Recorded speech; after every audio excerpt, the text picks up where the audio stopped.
to a live episode of Surviving the Survivor. We bring you the best guests in all of true crime. Don't forget to subscribe and smash that like button. Here's your host, Emmy Award-winning broadcaster, Joel Waldman.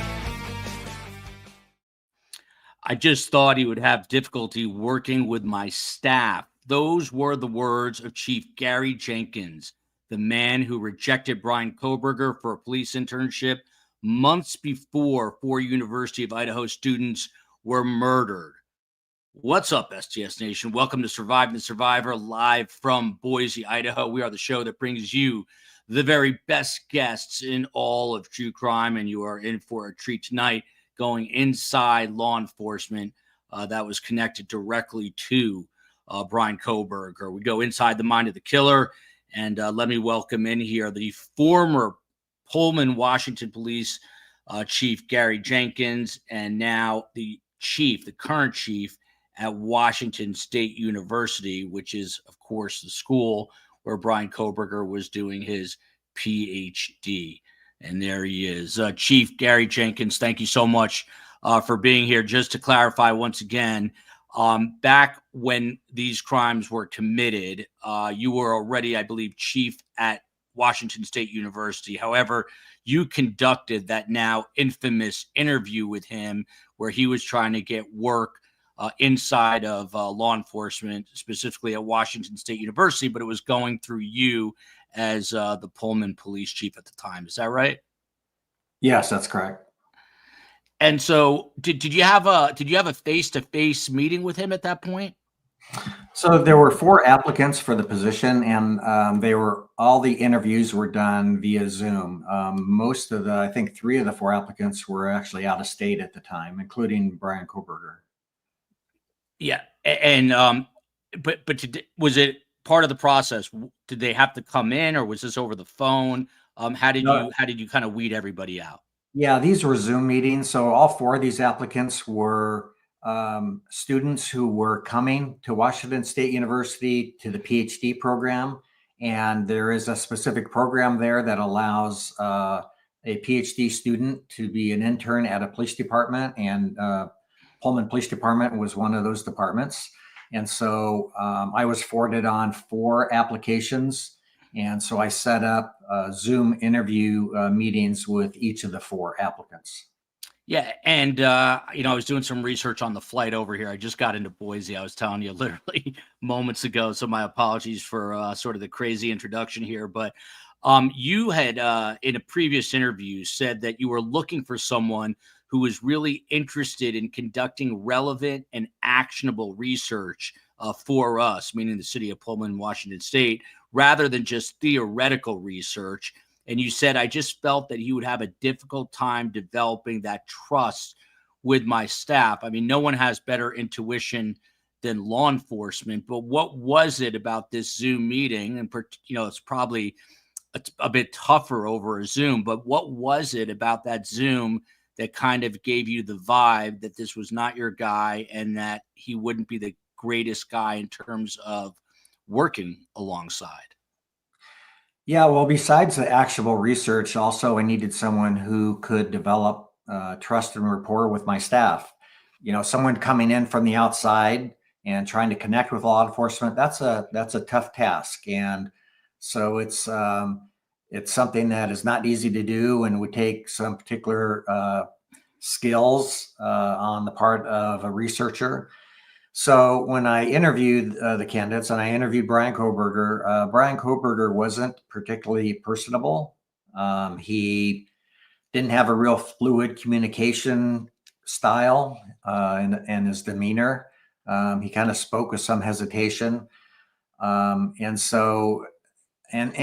when we also talked about research, he seemed to be more theoretical focused than really actionable, on the ground, boots on the ground type of research that would help us to be more effective as a department. So I just didn't feel he'd be a good fit. And most particular, I didn't think he'd be able to develop that trust and rapport with my staff that would allow him to be an effective researcher. Obviously, I want to get your reaction to what's happening on Wednesday and all the developments since then, but I'm just going to continue to go back in time for a second and just get your take on how this all initially developed. You were quoted as saying, it took me a minute after the identification in December of 2022. Obviously Moscow PD was working in conjunction with you all, I assume, and federal agents.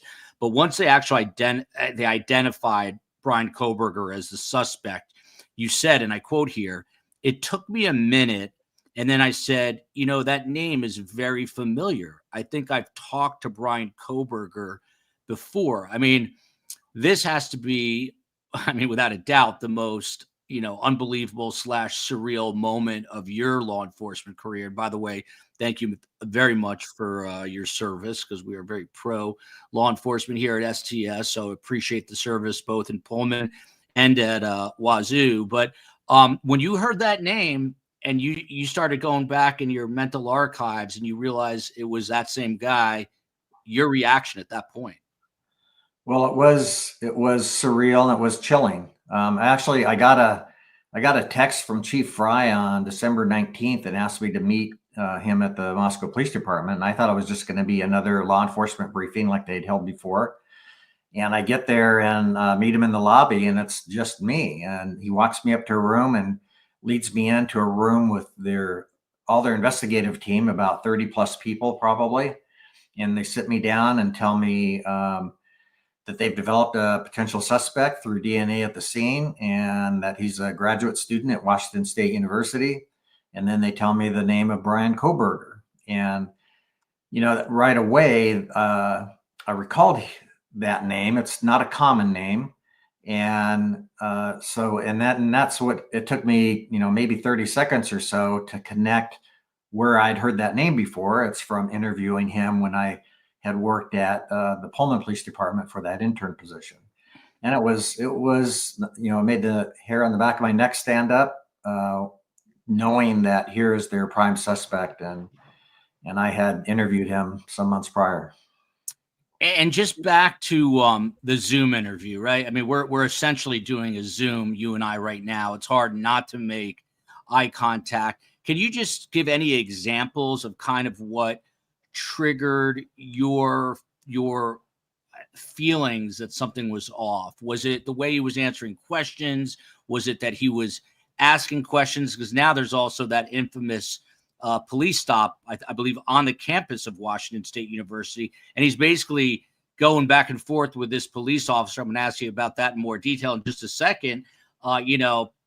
Essentially, in so many words, saying, "I understand the law better than you." Did you get those types of vibes off of him? Not really. It was, I had a number of questions to ask him, and he focused on answering those questions. But his answers were just not fluid, maybe a little bit disjointed, just not really conversational. But he wasn't pushing back on anything that I was asking him or anything like that, like we saw in that traffic stop video.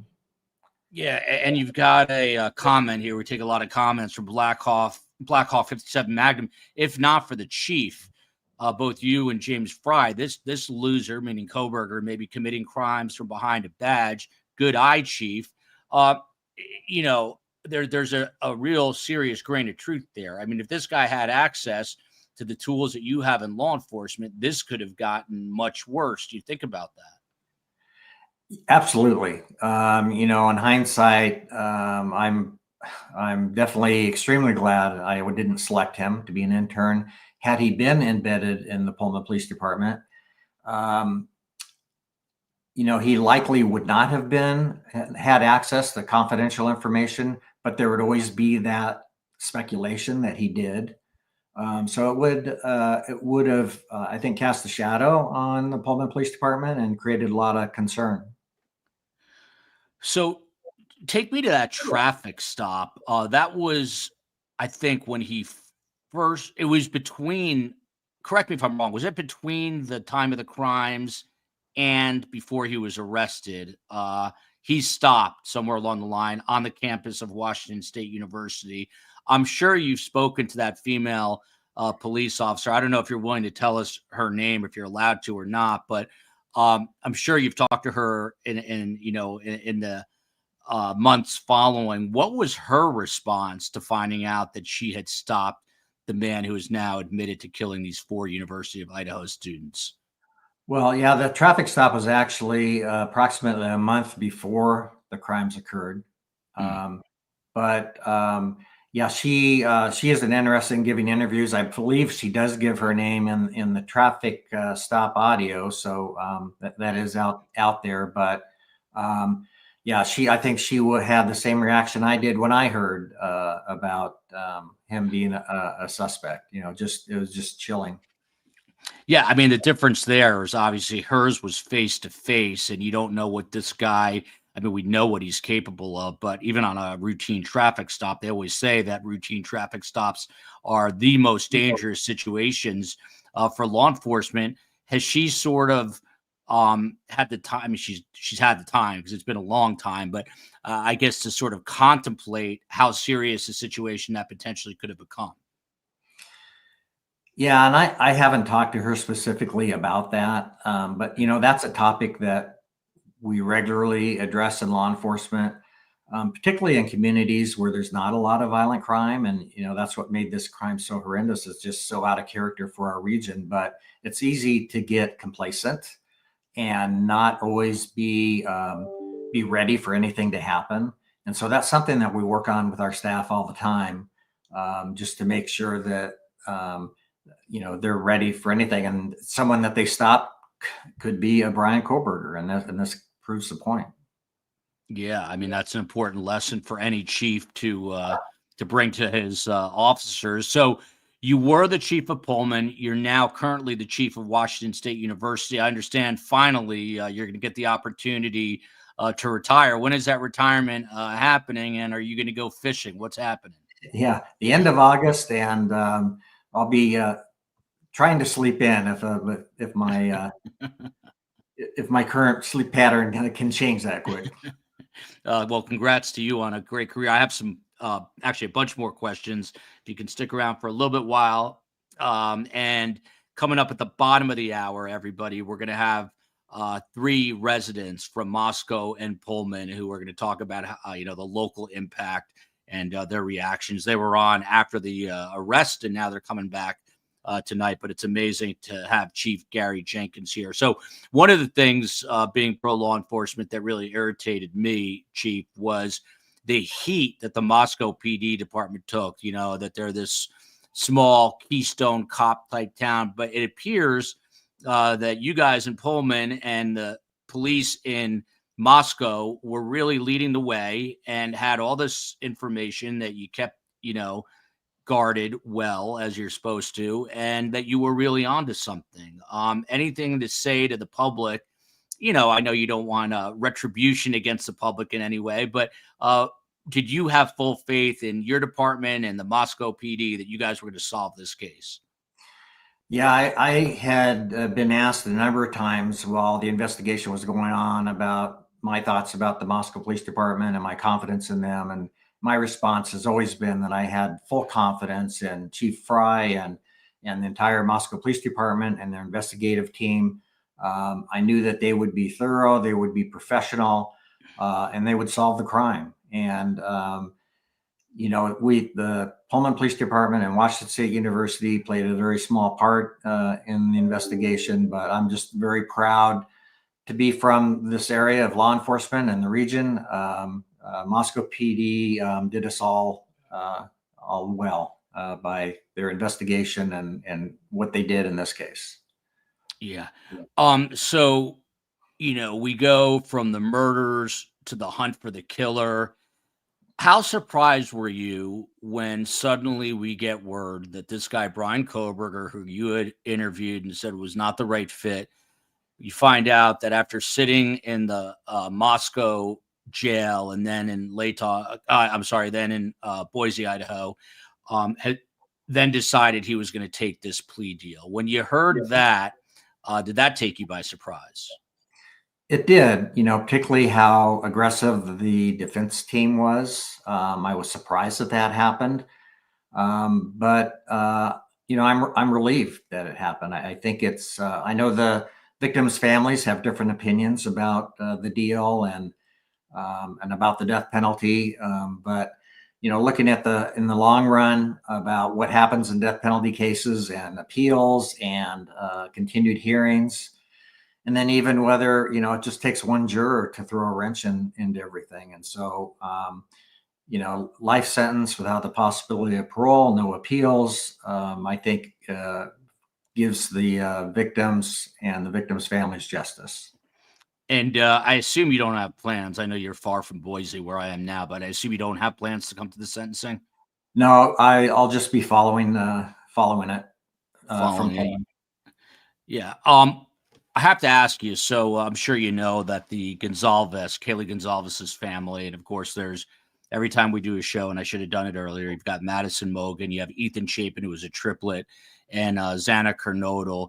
And the Kernodles and the Goncalveses specifically are not happy about this plea deal. They wanted to see him face the firing squad one day, and we don't know when that one day would have been.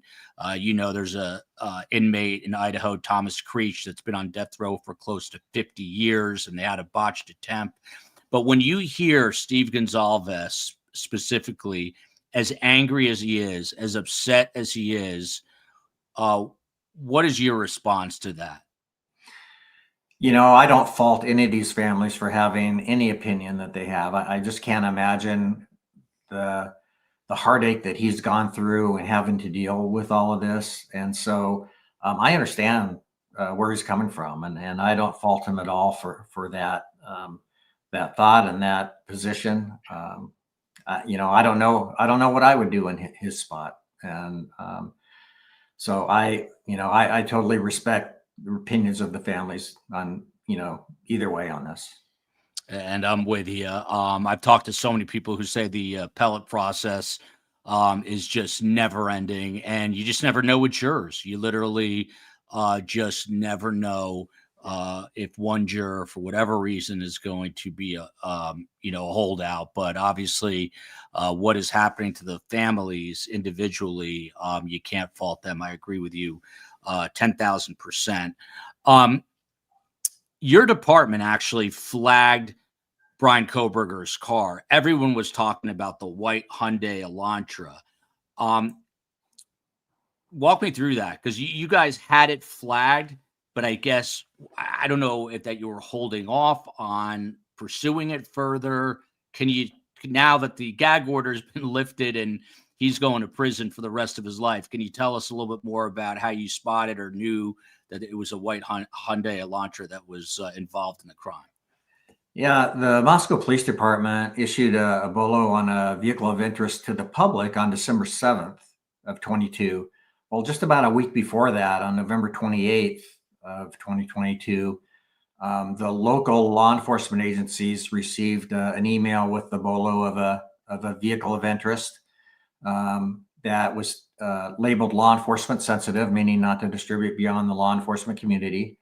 And the description was a 2011 to 2013 white Hyundai Elantra. And so I sent that out to my staff, and within 16 hours, one of our officers found a vehicle closely matching that description, parked at the graduate student housing on campus, a white Hyundai Elantra, but it was a 2015.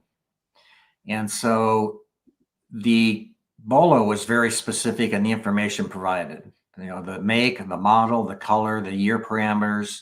So the finding of that vehicle and the information about that vehicle wasn't provided to their tip line. We did document that we found it. They ran a check on it, came back to Bryan Kohberger, who was not a suspect at the time. But we did not send it in just because it didn't meet the criteria that they were asking for. Interesting. In retrospect, what kind of lesson has that taught you? I mean, to maybe not be quite as specific? Well, I don't know how many leads they were getting. We assumed they were getting hundreds of leads every day, and I suspect that was the case. So even if we had sent it in and it didn't meet the parameters that they sent out, they might not have even looked at it. So I don't fault our officers at all for not sending it in, because the bolo again was just very specific, and so we were limiting our the information we're sending in to what they were asking for. Yeah. Chief, I'm going to send you a link after the show. We had Ann Burgess, who basically created the field of criminal profiling. There have been documentaries and shows made about her, along with a guy named Dr. Gary Bricado, who studies serial killers for a living. And they were on my show before Bryan Kohberger was caught, and they profiled him almost to a T, saying he was a Ph.D. student, etc. Yeah, it's interesting. I'll send you the link. I guess my question is, did you think early on, before he was caught, that this was going to be a university student, even a local?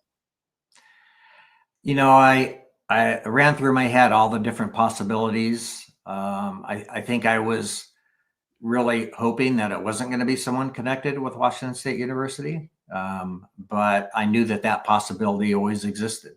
You know, we just didn't have any idea of where, you know, the leads might take us as far as a suspect. And as this case was developing, obviously the murders happened in the early morning hours of November 13th, 2022. In the months following, obviously, you know, the feds get involved, state police get involved, Moscow's there. But were you regularly in touch with Chief Fry? I mean, how actively was Pullman working in this case alongside the other agencies? So Moscow PD was not only very tight-lipped on the investigation with the public, but they were also very tight-lipped with law enforcement, which was somewhat unusual in our area because we work very closely together. We're somewhat isolated in our communities, and so we depend on each other a lot. And so there's typically a lot of free-flowing information between the different agencies in the area. And this case was an exception. They were very tight-lipped. We got very little information. I mentioned a couple of law enforcement briefings earlier that they held for the local law enforcement, but we got very little information, not much more than the public got. Interesting. Now, after the arrest, or at the time of the arrest, let's start there. Bryan Kohberger's first question was, did you arrest anyone else? Or at least that's what his first question is reported to be. When they had him in custody in Pennsylvania, did you think the job was over, or did you think that maybe there were accomplices? Were you able to let your guard down, or did you have to keep just investigating, keeping your nose to the grindstone? Well, we were still waiting to hear more details from Moscow PD, and I don't remember how soon it was after the arrest, but we did get information that they believed that he was acting alone. Mm-hmm. And I assume after the arrest, did you have to go through, and I know there's video out there of officers executing a search warrant on Bryan's apartment where he was living. Did you have to go through hours of video, surveillance video from around campus, looking for anything that might stand out? Was that part of the process for you all? Well, actually, what happened was shortly after the crimes occurred, and we had the first law enforcement briefing. I think it was around the same time as the first public press conference that was held. Our university IT person that oversees the security cameras said, "Hey, do you think we should not follow our retention schedule on our security camera footage till this case is resolved? Because typically we'll get rid of all the footage on campus within 30 days." And I said, "Yeah, that's a brilliant idea." Well, and as it turns out, we did have video of Bryan Kohberger's vehicle going to and from campus, including the night of the murders. So that turned out to be a great call by our IT person.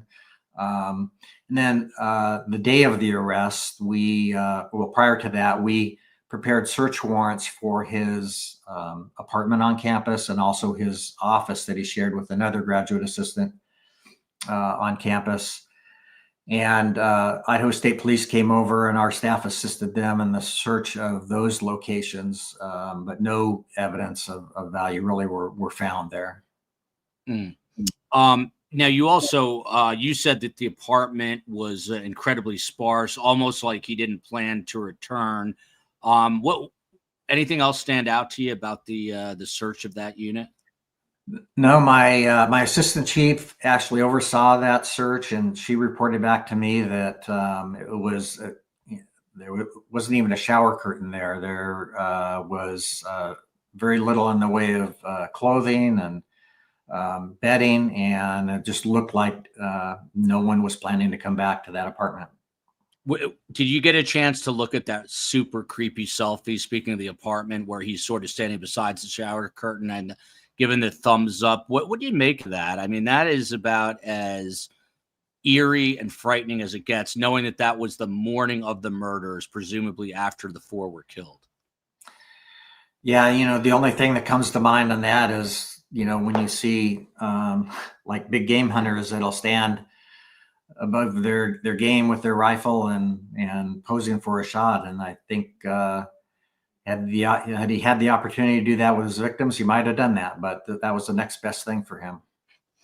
And the Ph.D. students, about another 3 minutes with the chief here, and then we're going to pivot and they're going to redirect you. The COE is, and we're going to talk to some locals from both Moscow and Pullman. But a huge thanks to Chief Gary Jenkins for spending this time with us. But Chief, what about the other Ph.D. students? They had to be freaked out. Dateline did some reporting.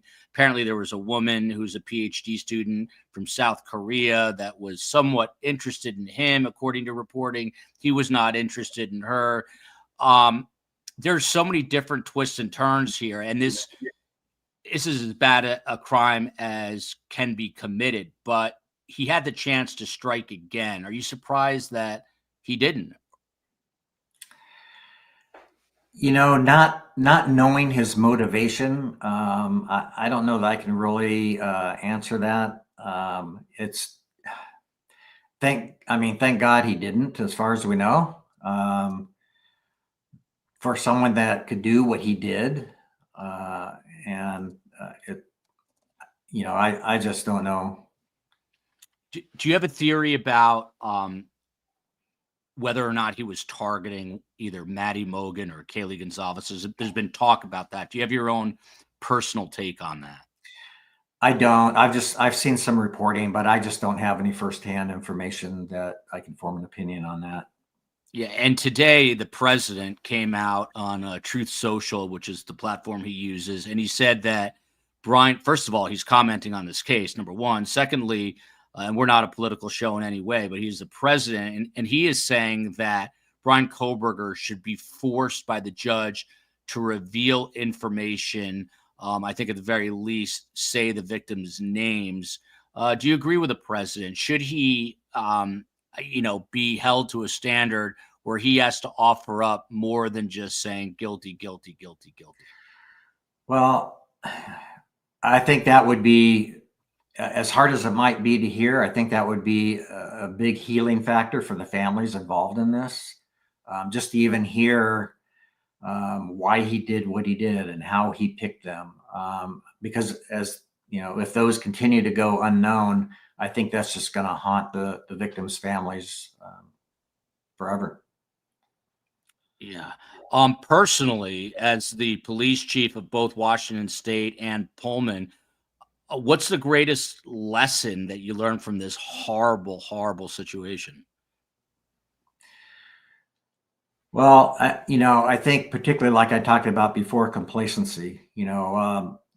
Our departments that work in these areas that are pretty much crime-free as far as violent crime goes, we just can't be complacent. And also the value of teamwork. You could see the investigative team that Moscow PD had, and they also relied on some help from local agencies. Teamwork was critical in this case. So, I would say, always for departments to work on that complacency issue, and also to really value teamwork. Final question, tonight and tomorrow night, they're going to be amazingly difficult evenings for the families, the victims' families, who are getting ready to go in there and provide victim impact statements. What kind of message What would you like to say to the families of these victims? Well, I mean, I hope they know how incredibly hard the Moscow Police Department and their investigative team worked on this case and how committed they were to solving this case and bringing justice to the families. I think that's what I would really want them to know. Yeah, and I want you to know that law enforcement has an incredibly difficult job. 99.9% of law enforcement are great people trying to serve the community. And I don't know how many years you were in it for, but I can tell by the gray mustache, it's been a few. So I appreciate all the service that you've given to Pullman, and really go out there and try to enjoy your retirement. Thank you, Joel. Thanks for having me on. Thank you. Love you, America. Love you, Pullman. And justice for Ethan, Maddie, Kaylee, and Xana Kernodle. And Chief, if you could just hang on one sec, I just want to thank you offline. Will do.